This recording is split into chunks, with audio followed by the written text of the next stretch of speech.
যদি caretaker Sarkar in place থাকতো তাহলে কি নির্বাচনগুলো ওভাবে হতে পারতো? অবশ্যই না। হয়তো কিছুটা ফ্লট, কিছুটা আপত্তি থাকতো, কিছুটা দুষ্টুতি থাকতো। তাইলে আমাদেরকে কেয়ারটেকার ব্যবস্থাটা প্রবর্তন করতে হবে, পুনঃপ্রবর্তন করতে হবে, পুনঃপ্রতিষ্ঠা করতে হবে, যেটার জন্য আমরা 16-17 বছর অবিরাম সংগ্রাম করেছি, আন্দোলন করেছি, গণ অভ্যুত্থান হয়েছে। আমরা এমন একটা বিচার ব্যবস্থা প্রতিষ্ঠা করি যেই বিচার ব্যবস্থার প্রতি রাষ্ট্রের সমস্ত জনগণের বিশ্বাস থাকবে এবং শেষ ভরসা স্থল হিসেবে সবাই আমরা আস্থা পাবো, বিশ্বাস রাখবো। যারা প্রস্তাব করেছেন তারা বলছেন যে অতীত অভিজ্ঞতায় বলে যে এগুলো প্রধান নির্বাহী কর্তৃক নিয়োগের ফলে রাষ্ট্রের মধ্যে একটা এনার্কি সৃষ্টি হয়। এটা অনেকে বলে, কিন্তু ব্যাপারটা ওইখানে নয়। আমরা কেউ হুয়েরার হয়েছে বলেই পুরা পার্লামেন্টকে তো বিলুপ্ত করতে পারবো না, পুরা নির্বাহী বিভাগকে তো আমরা দোষারোপ করতে পারবো না। আমাদের যেটা করা উচিত, রাষ্ট্রের মধ্যে একটি ভারসাম্যমূলক রাষ্ট্র কাঠামো, সমাজ ব্যবস্থা, রাষ্ট্র পরিচালনা ব্যবস্থা প্রতিষ্ঠা করা। সেইটা করার জন্য আমরা কি করতে পারি সেটাই আমাদের চিন্তা করা উচিত। যেমন যদি কেয়ারটেকার সরকার ইন প্লেস থাকতো তাহলে কি নির্বাচনগুলো ওভাবে হতে পারতো? অবশ্যই না। হয়তো কিছুটা ফ্লট, কিছুটা আপত্তি থাকতো, কিছুটা দুষ্টুতি থাকতো।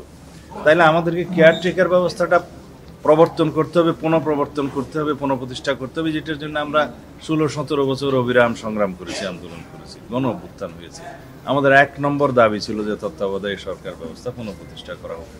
সেটা যদি পুনঃপ্রতিষ্ঠিত হয়, যেটা হয়েছে অলরেডি, যদি আমরা নির্বাচন কমিশনকে প্রকৃতপক্ষে স্বাধীনভাবে, আইনিভাবে, কনস্টিটিউশনালি অ্যান্ড লিগেলি যদি ফাংশন করতে দেই, তাহলে এই দুটো জিনিসের মধ্য দিয়ে নির্বাহী বিভাগ এবং পার্লামেন্ট সম্পূর্ণভাবে স্বৈরাচারী হওয়া থেকে চিরতরে বিদায় নেবে। যদিও বা ত্রুটি থাকে সেটা দেখবে স্বাধীন বিচার ব্যবস্থা। এই কমপ্লিট ইন্ডিপেন্ডেন্স অফ জুডিশিয়ারির জন্য আমরা যে এখন প্রস্তাব করছি এবং ধীরে ধীরে সব ইমপ্লিমেন্ট হয়ে যাচ্ছে, যদি একটা স্বাধীন বিচার ব্যবস্থা প্রতিষ্ঠিত হয় প্রকৃত অর্থে, যেটা এখন হওয়ার আশা করি এবং হচ্ছে দিনে দিনে, কিছু ভার্ডিক্টের মধ্যে দিয়ে, আর কিছু কনস্টিটিউশন রিফরমেশনের মধ্যে দিয়ে, আর কিছু হয়তো তখন রেটিফিকেশন করতে হবে, তার মধ্য দিয়ে এটা হবে। তখন এই ব্যবস্থাগুলো ওয়েল গার্ডেড হবে, ওয়াচ ডগ হিসাবে এই প্রতিষ্ঠানগুলো কাজ করবে।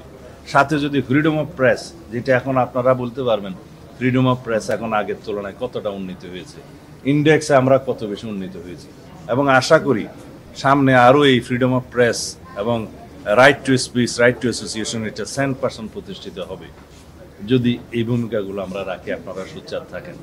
এবং পৃথিবীতে বলা হয় যেখানে ফ্রিডম অফ প্রেস সবচাইতে উন্নত, সেই জায়গার গণতন্ত্র বেশি সমৃদ্ধ এবং উন্নত, কার্যকর। আমরা সেই জায়গাগুলো যাই, আমরা চেক অ্যান্ড ব্যালেন্স প্রতিষ্ঠা করি, আমরা রাষ্ট্রের সকল অঙ্গের মধ্যে একটা হারমোনিয়াস কোঅপারেশন প্রতিষ্ঠা করি in between all the organs of the state, যাতে করে কেউ আরেকটা অঙ্গের উপরে খবরদারি না করতে পারে, ওভারল্যাপিং করতে না পারে, পাওয়ার ফাংশন ডিকটেট না করতে পারে। সেই জায়গাগুলো আমরা প্রতিষ্ঠা করি। আমরা এমন একটা বিচার ব্যবস্থা প্রতিষ্ঠা করি যেই বিচার ব্যবস্থার প্রতি রাষ্ট্রের সমস্ত জনগণের বিশ্বাস থাকবে এবং শেষ ভরসা স্থল হিসেবে সবাই আমরা আস্থা পাবো, বিশ্বাস রাখবো। তখন এই কার্টেল করে, পাওয়ার কার্টেল করে নির্বাহী বিভাগকে দুর্বল করে এই রাষ্ট্র ব্যবস্থা প্রতিষ্ঠার মতো কোনো আমাদের প্রস্তাব দিতে হবে না, এখন যেটা আমাদের মানসিকতায় হয়তো আছে।